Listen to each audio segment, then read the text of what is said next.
33औं अध्याय महारास। श्री सुखदेवजी भन्नुहुन्छ, हे राजन, गोपिनीहरूले भगवानको यस प्रकार प्रेमपूर्ण सुमधुर वाणी सुनेर जे जति विरहजन्य ताप बाँकी थियो त्यसबाट मुक्त भएर सौन्दर्य माधुर्य निधि प्रणप्यारोको अङ्ग साष्टाङ्गबाट सफल मनोरथ पूर्ण भयो।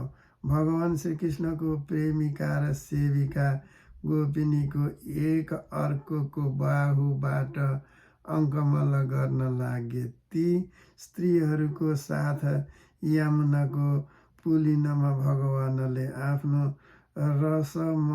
रसमयामी रास क्रीडाको पुलिनमा आफ्नो रसमय क्रीडा सुरु गर्नुभयो।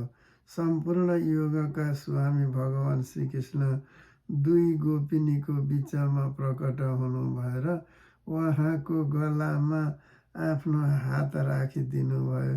यस प्रकार एउटी गोपिनी र एक कृष्णको त्यही क्रमश थियो।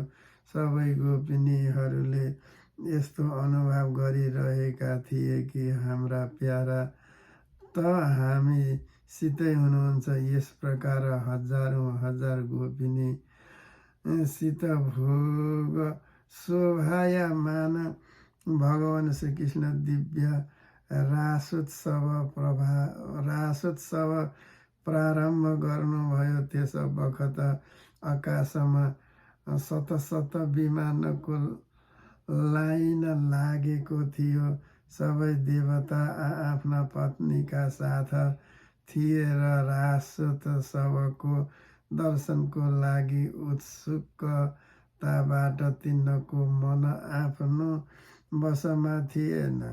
स्वर्गको दिव्य दुन्दुभी आफसे आफ बज्न लागे। स्वर्गबाट पुष्पवृष्टि हुन लाग्यो। गन्धर्वहरू आफ्नो पत्नीका साथ भगवानको निर्मल यशको गुणगान गर्न लागे। राममण्डलमा सबै गोपिनीहरू आफ्ना प्रिय श्याम सुन्दरका साथ नाच्न लागे। तिनीहरूको कङ्गन चुरा पाउमा पाउजुर करधानीको साना साना घुङ्गुरु एकैसाथ बज्न लागे। असङ्ख्य गोपिनी थिए, यसैले यो मधुर ध्वनि पनि बडो जोडले बज्रियो जस्तो भयो। यमुनाको रमणीय तीरमा ब्रज सुन्दरीको बिचमा भगवान श्रीकृष्णको बडो अनौठो शोभा देखियो। यस्तो लाग्दथ्यो कि मानव अगणित पहेँला पहेँला चम्किलो सुवर्ण मणिको बिचमा ज्योतिर्मयी नीलमणि चम्किराखेको छ। नित्यको समयमा गोपिनीले नाना तरहको ठुमुक्क ठुमुक्क ठुमुक्क ठुमुक्क गरेर आफ्नो पाउ कहिले अगाडि बढाउने र कहिले पछि हटाउने गर्न लागे।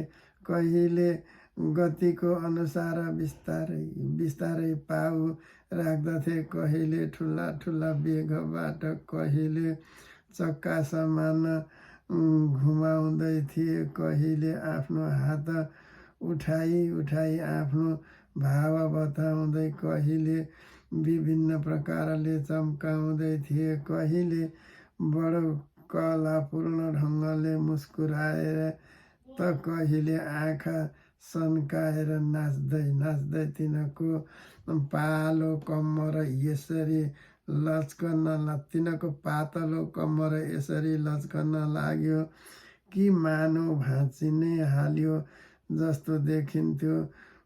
झुक्नु उठ्नु र हिँड्नुको फुर्तीबाट तिनको स्तन हल्लिरहेको थियो तथा वस्त्र लहरिएका थिए। वनमा कानमा कुण्डल हल्लिरहेर आफ्नो कपालमा छुन पुग्दथ्यो। नाचको परिश्रमबाट उनको मुखमा पसिनै पसिना झल्किरहेको थियो। कपालको जुरो केही खुकुलो भयो।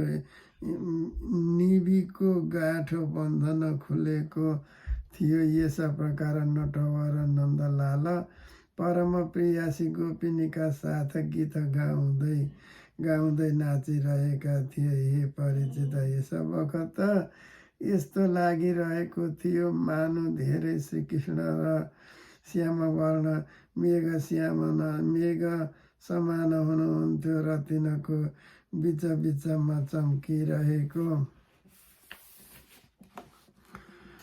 गोरी गोपिनी बिजुली जस्ता थिए। तिनको शोभा असीम थियो।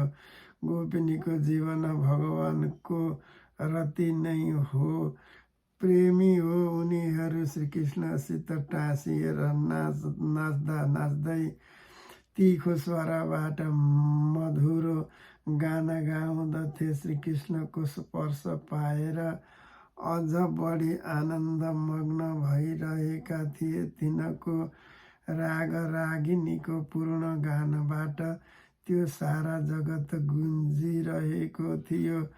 कुनै गोपी भगवानको साथमा तिनको स्वरमा स्वर मिलाएर गाइरहेका थिए। उनीहरूले श्रीकृष्णको स्वरको अपेक्षा र तीखो स्वरबाट राग अलप्न लागे। तिनको विलक्षण र उन्मत्त स्वरलाई सुनेर श्रीकृष्ण अत्यन्तै प्रसन्न भएर वाह भनेर तिनको प्रशंसा गर्न लाग्नुभयो। उनको रागलाई एउटी अर्की सखीले धूपप्रदमा गाइन् हुनलाई पनि भगवानले बहुत सम्मान गर्नुभयो। एउटी गोपी नाच्दा थक्कित भइन्। उनको कलालाई नाडीबाट कङ्गन, चुरी र जुरोबाट बेलीको फुल झर्न लाग्यो। तब उनले आफ्नो नजिक उभिनु भएको मुरली मोहन श्याम सुन्दरको काँधमा आफ्नो बाहुले अङ्कमल गरेर कसेर समाइन्। भगवान श्रीकृष्णले आफ्नो एका हात अर्की गोपिनीको काँधमा राख्नु भएको थियो। उनी स्वभावैले कमलको समान सुगन्धले युक्त थिइन्। त्यसमा धेरै सुगन्धित चन्दनको लेस पनि थियो। त्यस सुगन्धबाट ती गोपिनी पुलकित प्रफुल्लित मग्न भएर उनको रौँ जुरमुराएर उठे, रोमाञ्चित भए। श्रीकृष्णको तुरुन्तै मोही खाइन् र एउटी गोपिनीले नृत्य गरिरहेकी थिइन्। नाच्नुको कारणले उनको कानको कुण्डल हल्लिरहेको थियो।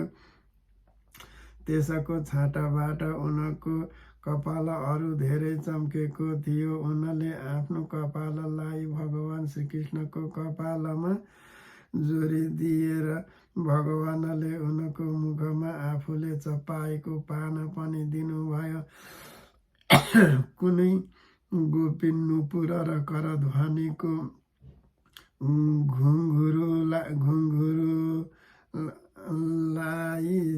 झनकाउँदै नाच्दै र गाउँदै थिइन्। उनी जब धेरै थाकिन् तब उनले आफ्नो नजिक उभिनु भएका श्याम सुन्दरको शीतल करकमललाई आफ्नो दुवै स्तनमा राखिदिइन्। हे परीक्षित, गोपिनीको सौभाग्य लक्ष्मीको मन्द बाढी आयो। लक्ष्मीका परम प्रियतम एकान्त वरवल्लभ भगवान श्रीकृष्णलाई आफ्नो परम प्रियतमको रूपमा भेटाएर गोपिनीहरू गाउन लागेर उनको साथमा विहार गर्न लागे। भगवान श्रीकृष्णले उनको गलामा आफ्नो भुजा पाशले बाँधिराख्नु भएको थियो। त्यस बखत गोपिनीको बडो अपूर्व शोभा देखिएको थियो। उहाँको कान कपालको कुण्डलबाट शोभायमान भएको थियो। मुद्रा परेको थियो, अल्ख परेको कपाल लर्किरहेको थियो। पसिनाको थोपाबाट झल्केको उहाँको मुखको छटा निराला माया लाग्दो भइराखेको थियो। उनी रासमण्डलमा भगवान श्रीकृष्णका साथ नाचिरहेकी थिइन्। तिनको कङ्कन बाला पाउजुको झन्कार झन्किरहेको थियो। भमराहरू तिनको ताल सुरमा आफ्नो स्वर मिलाएर गाइरहेका थिए। अरू त्यसको बथान तथा जुरोमा घुसारेको थुङ्गा फुल झरिराखेको थियो। हे परिचित, जस्तो सानो बालकले निर्विकार भावबाट आफ्नो छायासित खेल्दछ, त्यस्तै नै रमण भगवान श्रीकृष्ण कहिले उनलाई आफ्नो हृदयमा लगाउनुहुन्छ, कहिले हातले तिनको अङ्गमा स्पर्श गर्नुहुन्थ्यो, कहिले प्रेमपूर्ण छड्के नजरले उनीतिर हेर्नुहुन्थ्यो, त कहिले लीला गरेर उन्मुक्त भएर हाँस्नु र हँसाउनुहुन्थ्यो। यस प्रकार उहाँले ब्रजसुन्दरीका साथमा क्रीडा गर्नुभयो, विहार गर्नुभयो। हे परिचित, भगवानको अङ्गको स्पर्श पाएर गोपिनीका इन्द्रिय प्रेम र आनन्दबाट विह्वल हुन पुगे। उनको कपालको जुरो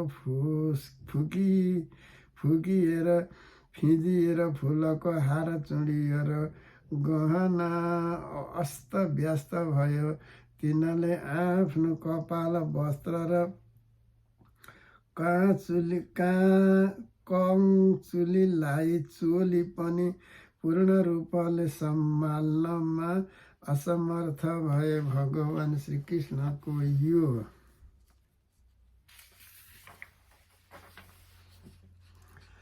रासक्रीडा देखेर स्वर्गका देवाङ्गनाहरू पनि सम्मिलित हुने कामनाबाट मोहित हुन पुगेर समस्त तारा तथा ग्रहको साथमा चन्द्रमा चकित विस्मित हुन गए। हे परिचित, यद्यपि भगवान आत्मराम हुनुहुन्छ, उहाँलाई आफ्नो अतिरिक्त अरू कसैको पनि आवश्यकता चाहिँदैन, तर पनि उहाँले जति गोपिनीहरू थिए त्यति नै रूप धारण गरेर ख्यालमा उनीहरूको साथमा यस प्रकारले विहार गर्नुभयो। जब धेरै बेरसम्म नाचगान आदि विहार गर्नुको कारणले गोपिनीहरू थाके, तब करुणामय भगवान श्रीकृष्णले बडो प्रेमसित स्वयं आफ्नो सुखद कर कमलद्वारा तिनको मुख पुछिदिनुभयो। हे परिचित, भगवानको कर कमल र नङको स्पर्शबाट गोपिनीलाई बडो आनन्द भयो। उनीहरूले आफ्नो त्यो कपालको सौन्दर्य, जसमा सुनको कुण्डल भील मिलाइराखेको थियो र मुद्रा परेको अल्ख लर्किएको थियो, तथा त्यो प्रेमपूर्ण चित्तले जुन सुधाभन्दा पनि मिठो मुस्कानबाट उज्जवल भइराखेका थिए, भगवान श्रीकृष्णको सम्मान पाएर प्रभुको परम पवित्र लीलाको गान गर्न लागे। यसपछि जसरी थाकेको गजराज किनारलाई फेरि रहेकी हात्तीनी ढोइको साथमा जङ्गलमा परेर क्रीडा गर्दछन्, त्यसरी नै लोक र वेदको मर्यादाको अतिक्रमण गर्ने भगवानले आफ्नो थकाइ हटाउनको लागि गोपिनीको साथमा जलक्रीडा गर्ने उद्देश्यले यमुनाको जलमा प्रवेश गर्नुभयो। त्यस बखत भगवानको वनमाला गोपिनीको शरीरमा रगडिएर केही ओइलिए जस्तो भयो र उहाँको वक्षस्थलको केशरले रङ्गिन पुग्यो।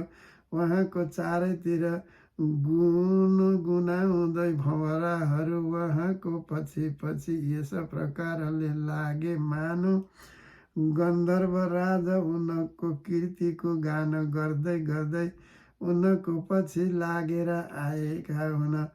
हे परीक्षित, यमुनाको जलमा गोपिनीको प्रेमपूर्ण चित्तले भगवानतिर हेर्दा हेर्दै तथा हाँस्दै हाँस्दै उहाँमाथि यताउताबाट पानी छ्याप्दै खुब रमाइलो गरेर विमानमा बसेका देवताले पुष्पवृष्टि गर्न लागेर उहाँको स्तुति गरे। यस प्रकार यमुनाको जलमा स्वयं आत्माराम भगवान श्रीकृष्ण गजराजको समान जल विहार गर्नुभयो।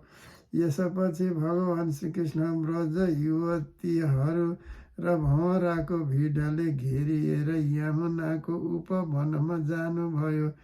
त्यहाँ बडो रमणीय थियो। आफ्नो चारैतिर जल र स्थलमा बडो सुन्दर सुगन्धले फुल फुलिरहेका थिए।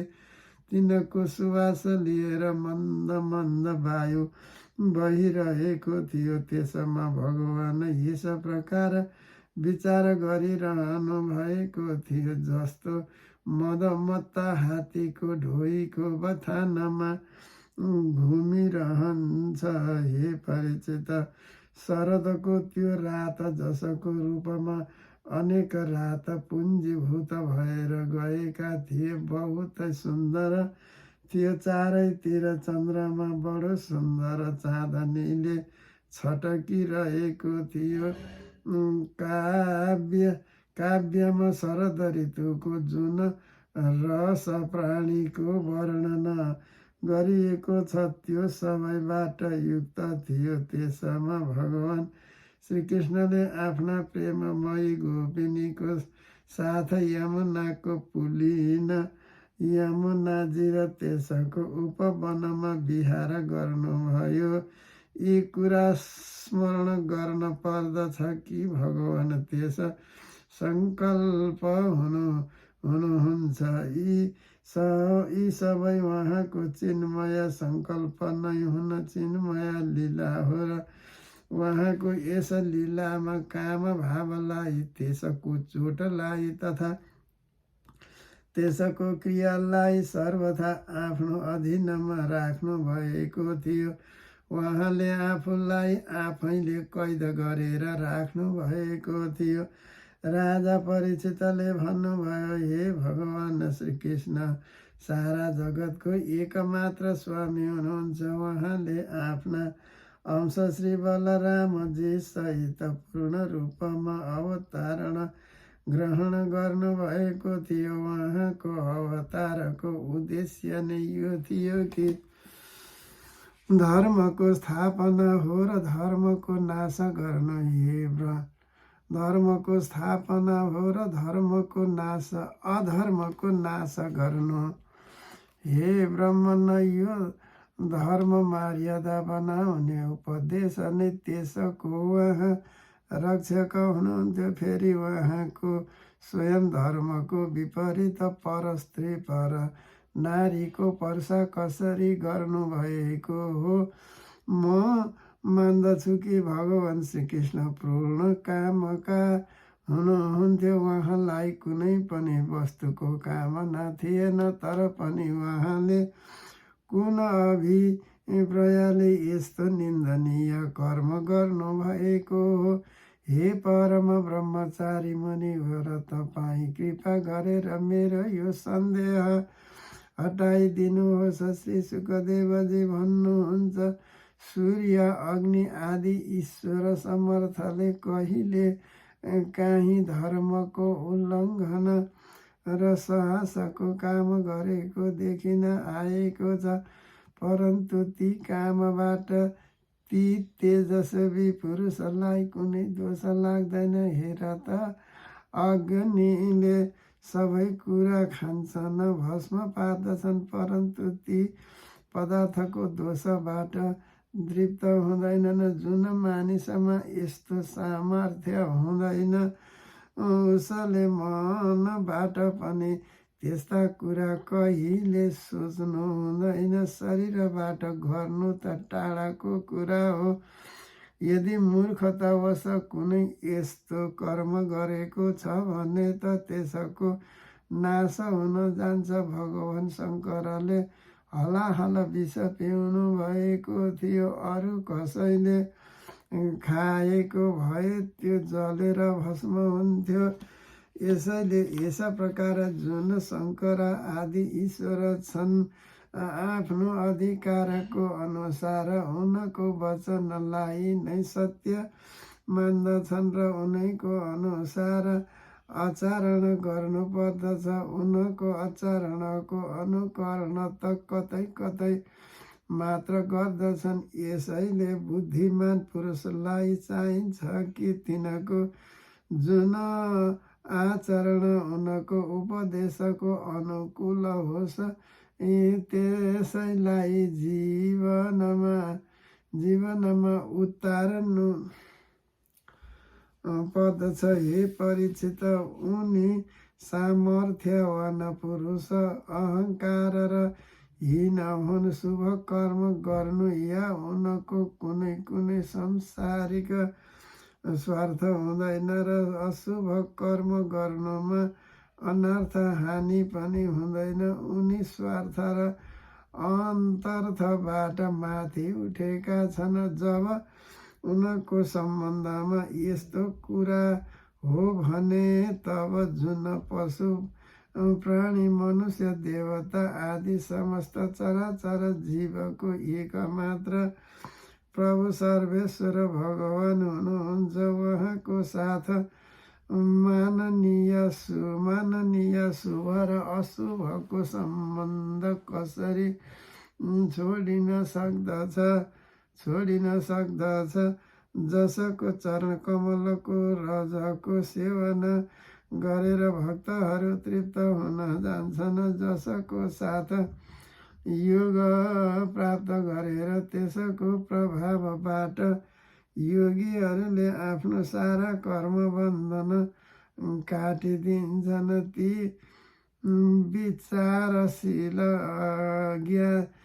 विचारशील ज्ञानीहरू जसको तत्त्वको विचार गरेर तत्स्वरूप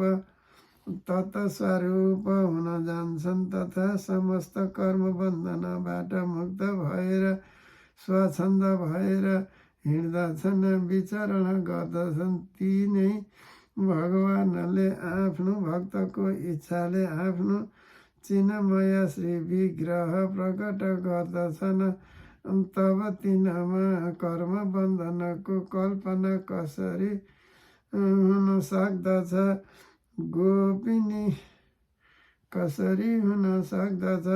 गोपिनीको आफ्नो पतिको र सम्पूर्ण शरीरधारीको अन्तःकरणमा जुन आत्मस्वरूपबाट विचार जमान हुनुहुन्छ, जुन सबैको साक्षी र परम गति हुनुहुन्छ, उहाँ नै त आफ्नो दिव्य किन्नमय श्री विग्रह प्रकट गरेर मेरो यो लीला गरिरहनु भएको छ। भगवानले जीवमाथि कृपा गर्नको लागि नै आफूलाई मानिसमा प्रकट गर्नुभएको हो र यस्तो लीला गर्नु जसले सुनेर जीव भगवत पारायण हुन जान्छ र ब्रजवासी गोपले पनि भगवान श्रीकृष्णमा अलिकति पनि दोष बुद्धि गरेनन्। यो भगवानको युग मायाबाट मोहित भएर यस्तो भएको सम्झिरहेका थिए कि हाम्रा पत्नीहरू हाम्रा साथमा नै छन्। ब्रह्माको रातको बराबर यो रात बितेर गयो। अब मुहुर्त आयो। यद्यपि गोपिनीको इच्छा आफ्नो घर फर्केर जाने थिएन, तर पनि भगवान श्रीकृष्णले आज्ञाले उनीहरू आफ्ना घरमा गए, किनकि उनीहरू आफ्नो प्रत्येक चेष्टाबाट प्रत्येकको सङ्कल्पबाट केवल भगवानलाई नै प्रसन्न पार्न चाहेको थिएन।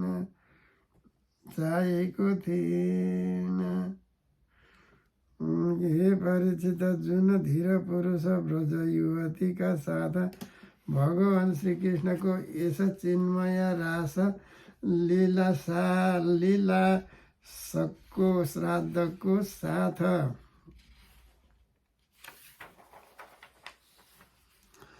बारम्बार श्रवण र वर्णन गरिरहन्छ, त्यसलाई भगवानको चरणमा परम भक्ति प्राप्त हुन्छ र त्यो बहुतै चाँडो आफ्नो हृदयको रोग काम विकारबाट छुटकारा पाउँदछ। त्यसले काम भाव सर्वदाको लागि नष्ट हुन जान्छ। हरि ओम तत्सत। श्रीमद्भागवत महापुराण दशम स्कन्धको पूर्वाद्रको 33औं अध्याय समाप्त।